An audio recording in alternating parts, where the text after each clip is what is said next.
Muy buenas noches, amigos de todo el país. Es un grato placer para Juan Taveras Hernández, Juan TH, Georgie Rodríguez, poder compartir con ustedes este programa Nosotros a las 8. Señor Juan TH, hoy tenemos un invitado que prestigia este programa. Sin dudas, economista de un alto nivel profesional, fue director de la Dirección General de Impuestos Internos, el economista Magín Díaz. Vamos a hablar de economía, del presupuesto, de la reforma tributaria. Vamos a hablar de todos esos aspectos, señor TH. Hola Magín, ¿cómo estás? Bueno, muy bien, gracias por la invitación. Magín,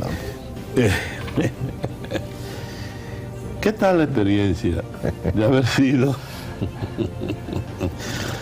director de impuestos internos en un país como este, donde la gente no quiere pagar impuestos o tiene la cultura de no pagar impuestos? Yo recordaba hace unos días aquella señora que dijo que ya no tenía por qué pagar la energía eléctrica porque Balaguer le regaló esa casa con luz. Por lo tanto, la luz ya no tenía que pagarla. La gente no quiere pagar el agua, ¿no? La gente no quiere pagar la energía eléctrica. Si se puede robar, se la roba. Que puede evadir impuestos, evade. Aquí hay grupos económicos muy poderosos, acostumbrados a pagar lo que les dé la gana, tanto impuestos como aduanas, etcétera, etcétera, etcétera. Entonces, llegar a esa posición y querer recaudar, porque el Estado necesita recaudar para ser Estado, y para que el país sea país necesita recaudar, y si no lo hace, pues entonces los gobiernos quiebran, y que el presidente este fue malo, que el otro, pero carajo, tiene que ser malo si no puede cobrar los impuestos. Imagín, ¿qué tal esa experiencia entonces? Mira, una buena experiencia. En la DGI nunca hay un día que sea igual al anterior, porque tiene que ver con todos los sectores de la economía. Por ejemplo, el Banco Central, bueno, trata con los bancos, trata con el sector financiero, tiene que ver con muchas cosas, pero no hay una institución como Impuesto Interno, que tiene más de 50 oficinas en todo el país, tiene 3.500 empleados y afecta a millones de dominicanos y cientos de miles de empresas. Entonces, es un país peculiar este.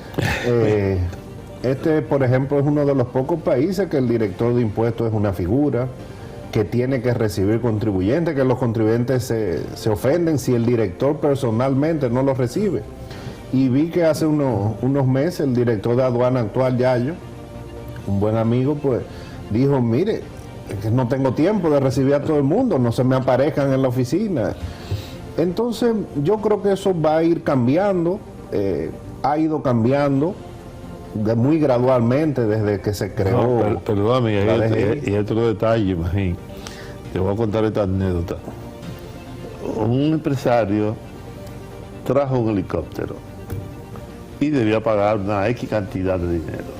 Pero entonces el empresario fue donde el presidente de la República, ¿no?, a decir que el director de aduana le estaba cobrando X cantidad de dinero, que cómo iba a ser. Bueno, entonces eso suele ocurrir aquí, que hay gente que cree que que el director de impuestos internos, que el director de aduana es el presidente de la República, y van donde el presidente, ¿no? Porque también esos son grandes contribuyentes de campañas electorales, y van donde el presidente y dice, oye, ahí estamos ahí que me quiere cobrar tantos millones, mira a ver si qué se hace. Entonces el presidente te llama. Ay, mira, por aquí estuvo Juan TH, amigo mío, y yo qué igual. Tú lo puedes hacer, tú lo puedes recibir, ya con... Mira, yo creo que eso tal vez hubo una época que pasó, es posible, pero por lo menos en mi gestión, y yo estoy muy agradecido con el presidente Medina. Tú le dices a Danilo, por favor, no me mande gente. Él lo único que me pidió cuando me nombró es que cumpliera las leyes. Que siguiera el debido proceso, y la verdad es que yo no tuve presión de Palacio en esos 4 años. Como yo dije ahorita, es un cargo difícil en el país. Mucha gente entiende que es casi un favor pagar impuestos, que sí, o se ofenden si le llega una notificación. Es un país muy politizado, donde te llega una notificación de DGI, la gente dice persecución política. Y no es así. Yo creo que la DGI, bueno, puedo hablar de mi gestión, pues seguía los procedimientos, seguía las mejores prácticas. Yo creo que hay un consenso en que en el país se avanzó cuando se creó la administración tributaria en 1997, una administración profesional. Y eso lo hicimos. Ahora eso de un día a otro no va a cambiar, eso requiere décadas de continuidad. Hay que desmontar una cultura en ese sentido. Claro, desmontar la cultura, que se respete, y hay gente como tú dices, que dice, bueno, yo aporté dinero a la campaña, tú no me puedes cobrar impuestos. Yo, no, los impuestos son lo que dice la ley. Si usted hizo aporte a la campaña, pues eso es otro tema que requiere otro tratamiento, que no es evadir impuestos. Entonces, ahora eso yo creo que va a tomar tiempo. Y algo se ha avanzado, y bueno, ya veremos ahora de estas nuevas reformas. Yo siempre he tenido la queja, si se puede llamar, de que todos los ciudadanos vemos la Dirección de Impuestos Internos como una casa de terror, donde no nos atrevemos a ir a consultar, a averiguar, a investigar, por temor a de que, bueno, siempre vamos a salir perjudicados cuando vamos a consultar. Porque eso es parte de la cultura, es parte de la estructura de la Dirección de Impuestos Internos, porque lo ideal sería que cuando tienes una duda o para el pago de determinados impuestos, lo más lógico es ir a consultar, que exista una ventanilla en la dirección para tú consultar, orientarte y pagar correctamente. Mira, es una combinación. Siempre tiene que haber percepción de riesgo en cualquier administración tributaria. De hecho, estuvimos viendo distintas experiencias, y en Brasil es un león con el que hacen los anuncios, gritando, para que la gente le tenga miedo. Yo creo que los defraudadores deben tenerle miedo, pero también el que cumple con sus obligaciones, pues la DGI debe facilitar el cumplimiento de esas obligaciones. Entonces es un balance que la DGI ha tratado también de hacerlo. Tiene un departamento muy grande de educación tributaria, se dan cientos de cursos gratuitos, se llega a acuerdos con gremios también, y se invita a las personas que vayan a las administraciones u oficinas locales. Tiene más de 50 la DGI, y yo creo que la nueva administración pues ha seguido con esa práctica y la ha impulsado. O sea, pero es una combinación, porque hay alguna gente que hacen fraude, entonces tienen que sentir la percepción de riesgo. Hay un departamento donde tú puedes ahí ir, orientarte sobre la manera en que tú tienes que pagar tus impuestos y cómo. Sí, hay un departamento de educación tributaria, y cada oficina tiene oficiales de contribuyentes, donde el contribuyente puede ir y se le da la orientación. Porque, por ejemplo, en Estados Unidos, aunque no deberíamos compararnos con esa potencia del mundo, ¿no?, tú puedes llenar tú mismo tu pago de impuestos sin tener que recurrir al pago de un contable, de un auditor y de no sé cuánta gente más que te representa un gasto como persona, ¿no? Sí. Ahora se ha puesto de moda esa carrera. Asesor, yo tengo uno, tú y otro. Mira, la gente que te asesora. En la mayoría de los países, tal vez las personas físicas, algunas lo pueden hacer solo, pero los sistemas tributarios son complejos. No hay un sistema tributario sencillo que le permita a todas las empresas hacerlo solo, sin necesidad de contar con asesores. Ahora, hay asesores y hay asesores.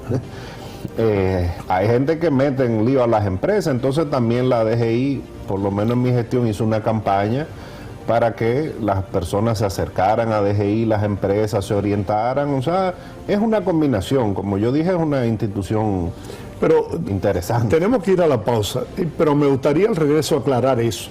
¿Por qué es tan complicado? Porque es un asunto de cuánto ingreso tuve y cuál es la tarifa que me corresponde pagar dependiendo de los ingresos o no. No es tan sencillo. No. Bueno, explique eso al regreso de la pausa. Pero por lo que dice Magín es muy difícil. Yo soy más que un neófito, soy ignorante en materia impositiva, en lo que eso se hace. Yo tengo una persona, una iguala, que más o menos me ayuda con eso, pero es muy difícil.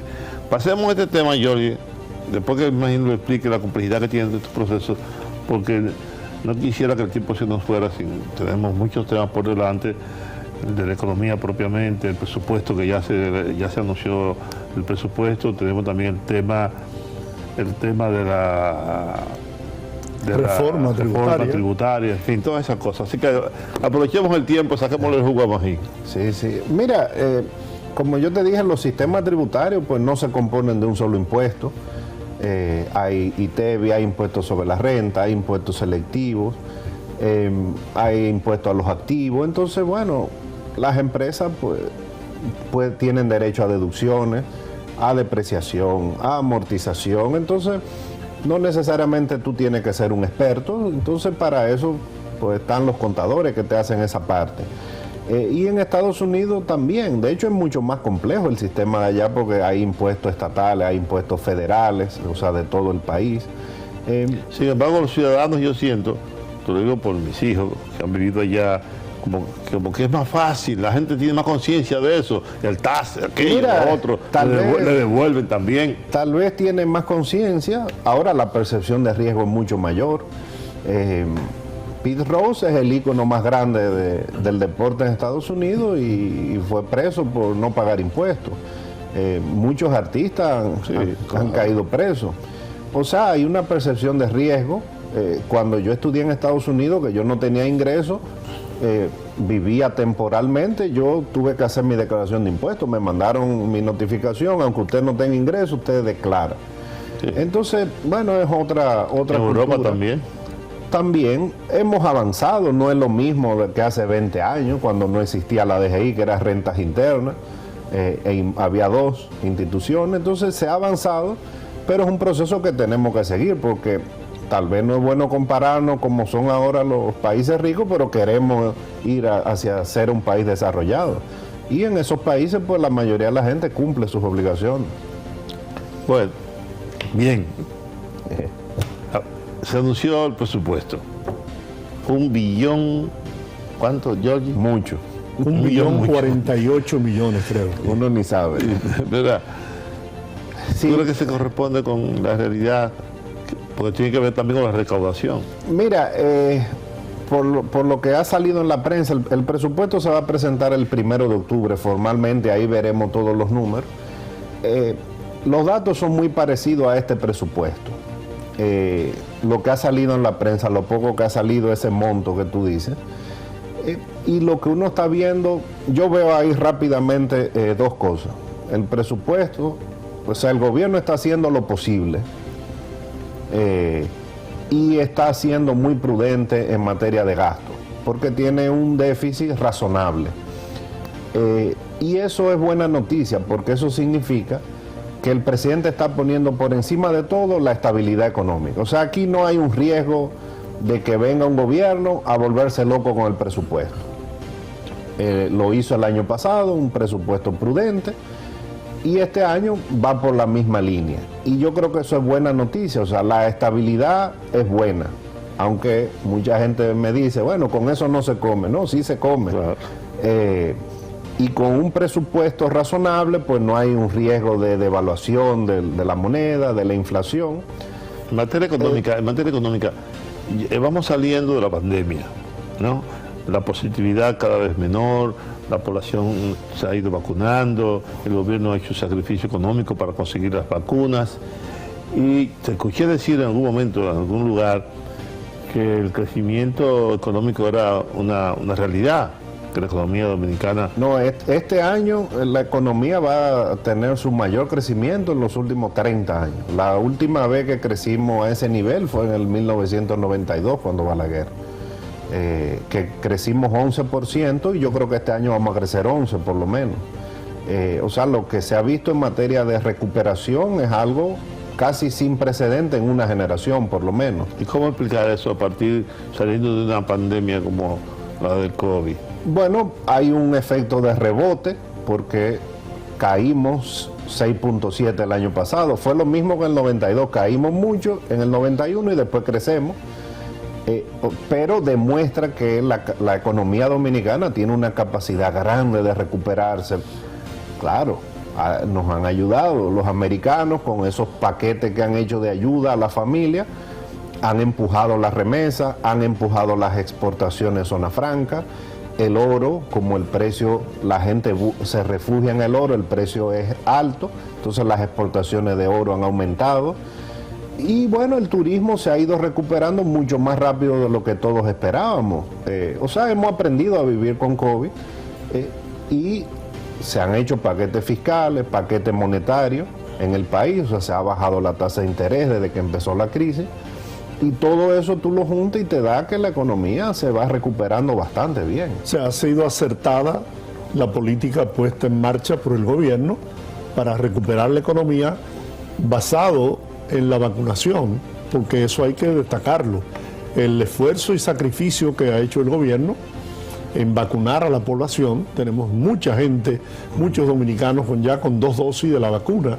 Eso es un factor que contribuye, ¿no?, a que la economía pueda irse recuperando. Mira, yo creo que el Estado dominicano lo ha hecho bien, porque realmente cuando inició la pandemia, que nadie sabía nada, porque no hay un manual de cómo manejar una crisis, pues eso nadie había vivido eso.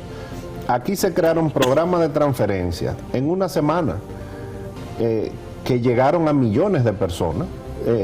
Cuando no había cómo hacerlo, bueno, alguien en el Banco de Reserva dijo, vamos con la cédula. Entonces eso permitió amortiguar en los primeros meses de la pandemia, amortiguar en algo el impacto de tú mandar a todo el mundo a su casa. Obviamente hubo un déficit el año pasado importante, casi 8% del PIB, que deben ser casi 400.000 millones de pesos.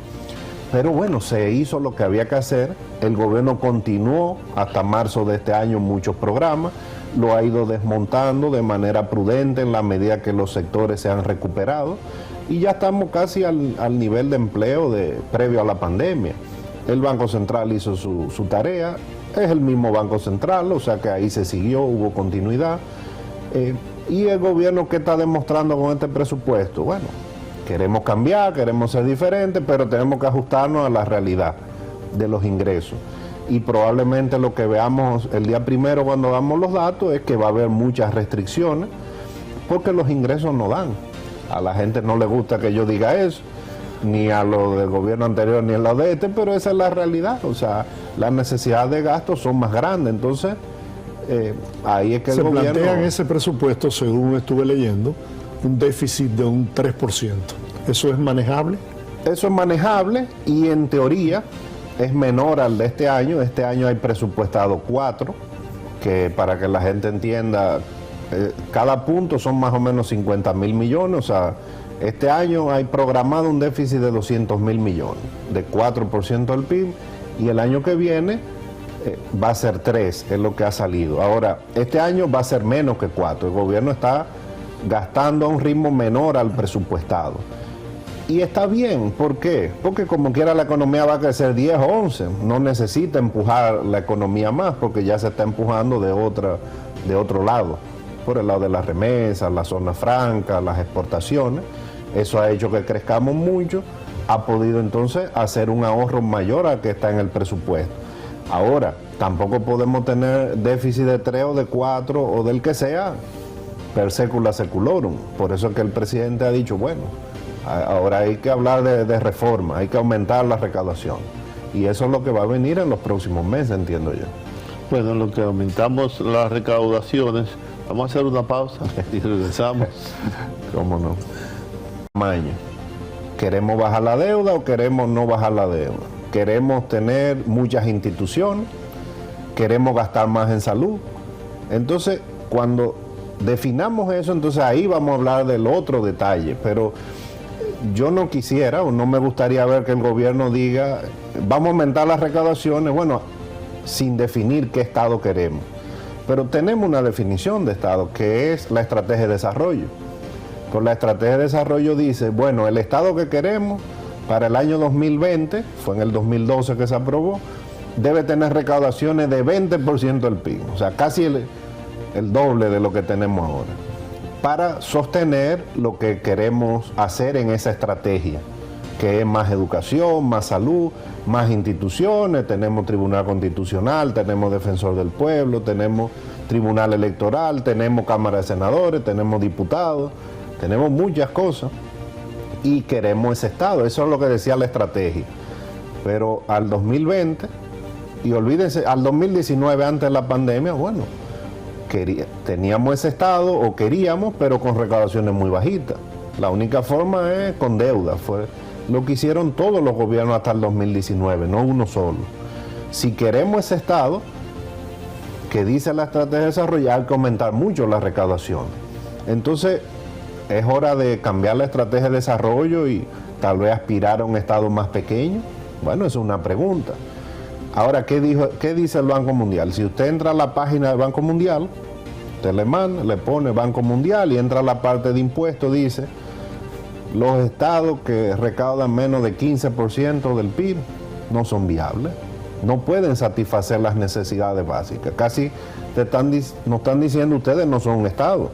Ahí no se puede discutir si el estado es grande o es pequeño, es que no recaudan ni lo mínimo. Claro, el que paga impuestos no se siente feliz porque dice yo estoy pagando mucho, ¿verdad? Pero esas son las cosas que hay que discutir. Queremos ir a un estado que ahora, ¿cuál es la pandemia? Ha cambiado la prioridad del mundo. Ahora todo el mundo quiere que se gaste en salud. No, en salud hay que gastar 4% del PIB también. Bueno, no da el dinero, ¿qué hacemos? ¿Cómo lo ha hecho el Estado? Digo el Estado porque hubo dos gobiernos diferentes el año pasado, por las elecciones, bueno, con muchísima deuda. Es el año que más ha aumentado la deuda del gobierno, aumentó 16 puntos del PIB. ¿No es preocupante aún el tema de la deuda? Siempre preocupante. Sí, el nivel, sí, pero el nivel... Lo que hay que ocuparse. El nivel es preocupante, pero no estamos en un momento de insostenibilidad, como no lo estábamos antes de la pandemia, aunque se decía otra cosa.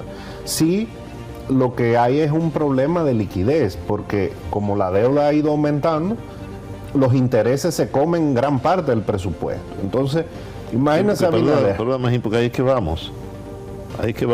Tenemos que pagar mucho por la deuda, y mientras más pagamos por la deuda, menos recursos tenemos para invertirlo justamente en salud, educación, vivienda, etcétera, etcétera. Sí. O sea, por lo tanto, el tema de la deuda siempre será un factor que debemos ver hasta qué punto podemos seguir tomando prestado.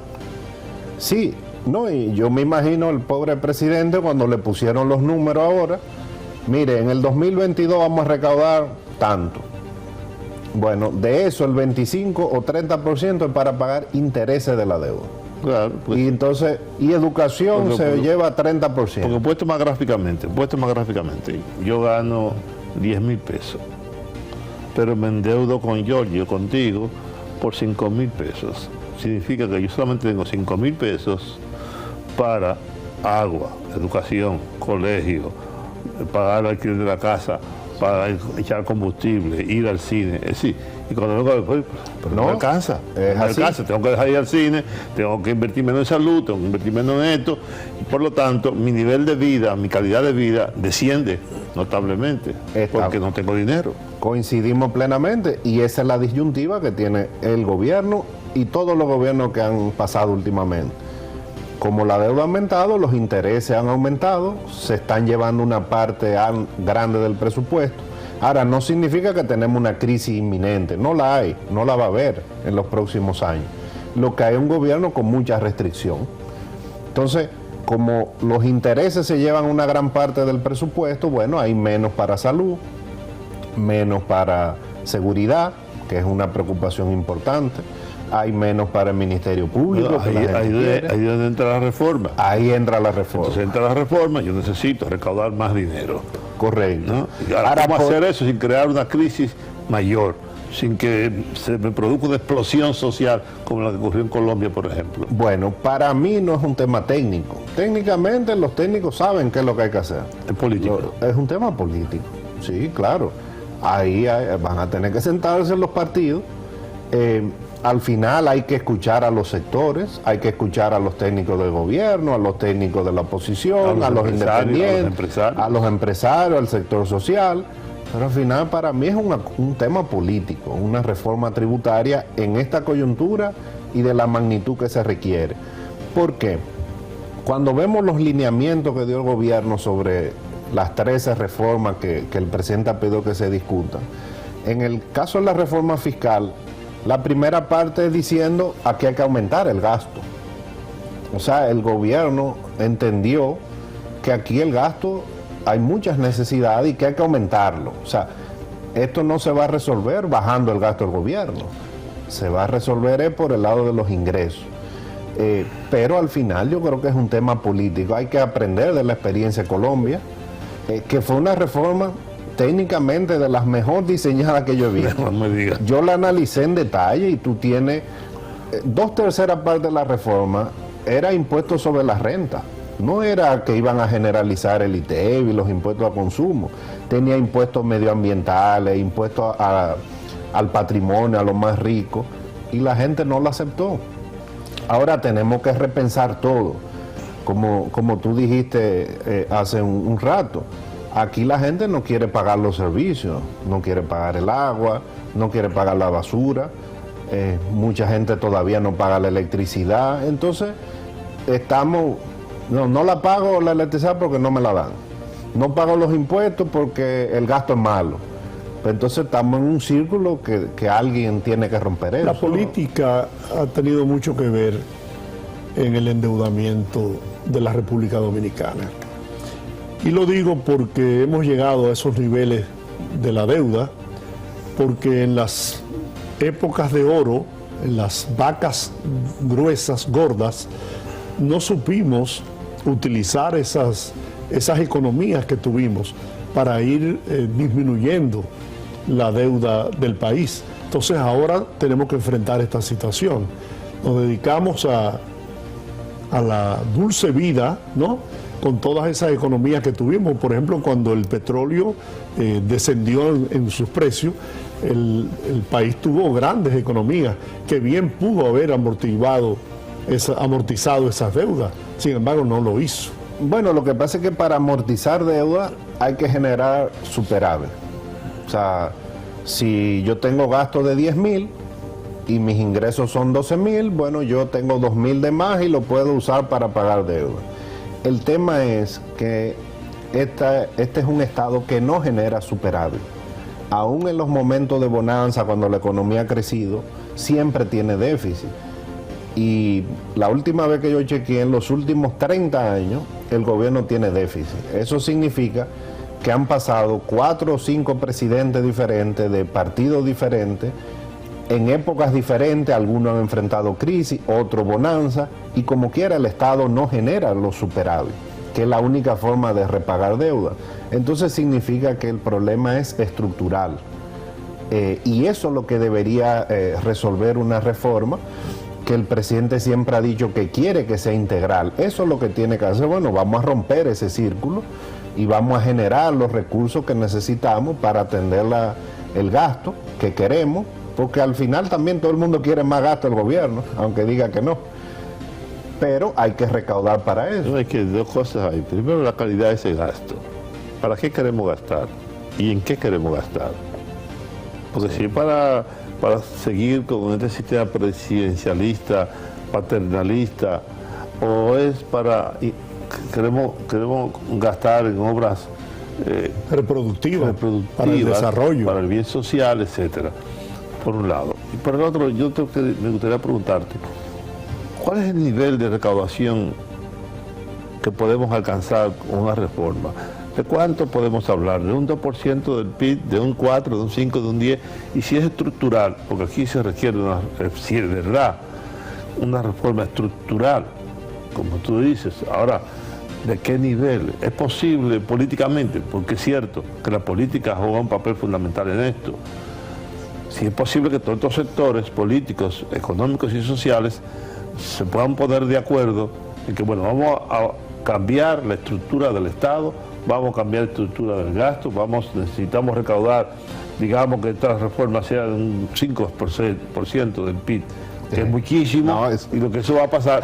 Nos decía aquí, sentado ahí en esa silla, a Georgie y a mí, Pavel Isa, que hay que ser prudente. muy prudente en estos momentos con una reforma fiscal, ¿no? Porque hay que tomar en cuenta el factor político y social. Entonces, yo te preguntaría a ti, ¿de cuánto puede ser a partir de la situación económica que tenemos?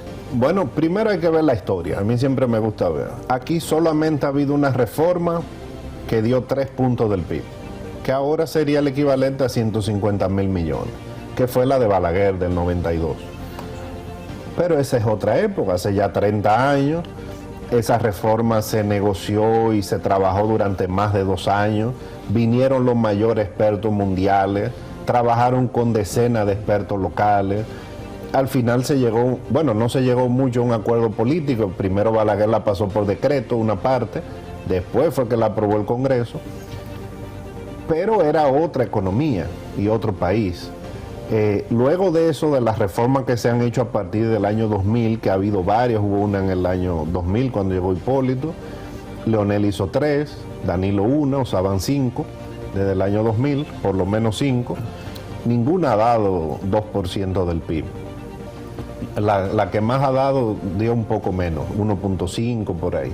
Entonces, yo creo que aspirar a 3 sería muy ambicioso.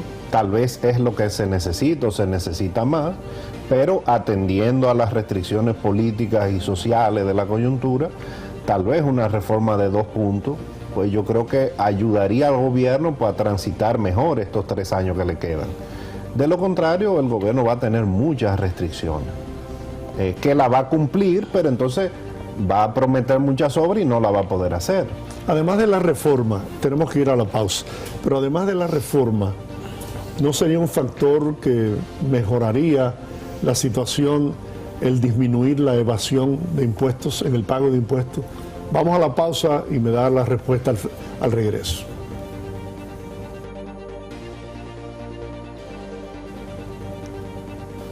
Magín, Giorgi hablaba de la evasión fiscal.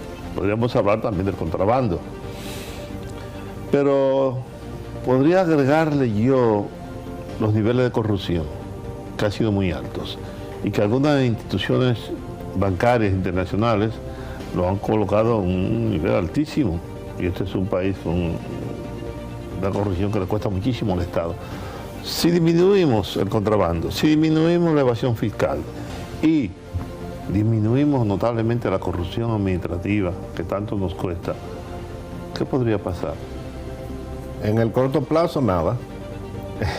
Esa es la respuesta, es triste, pero con temas, con combatir la evasión, mejorar administrativamente, luchar contra el fraude, luchar contra la corrupción, no se resuelve el problema fiscal estructural que tenemos.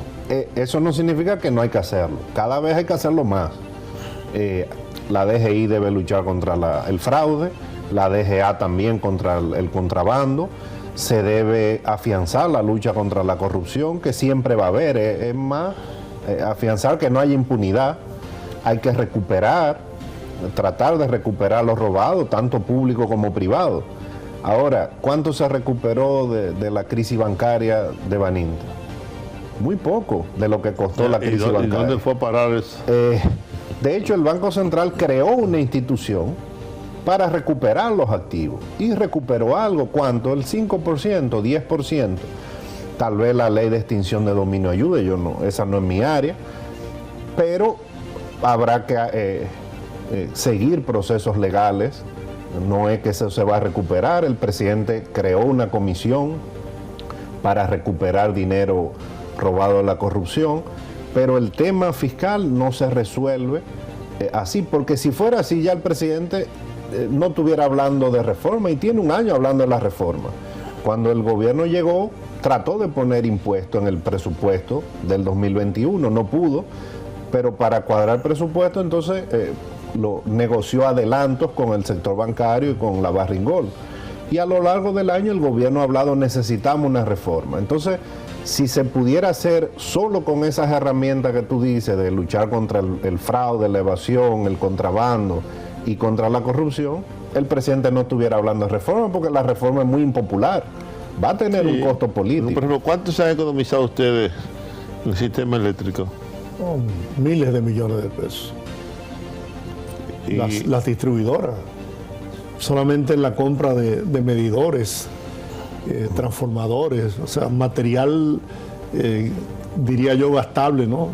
Y ha habido una economía. Pero eso no es ahorro, eso sirve para reasignar.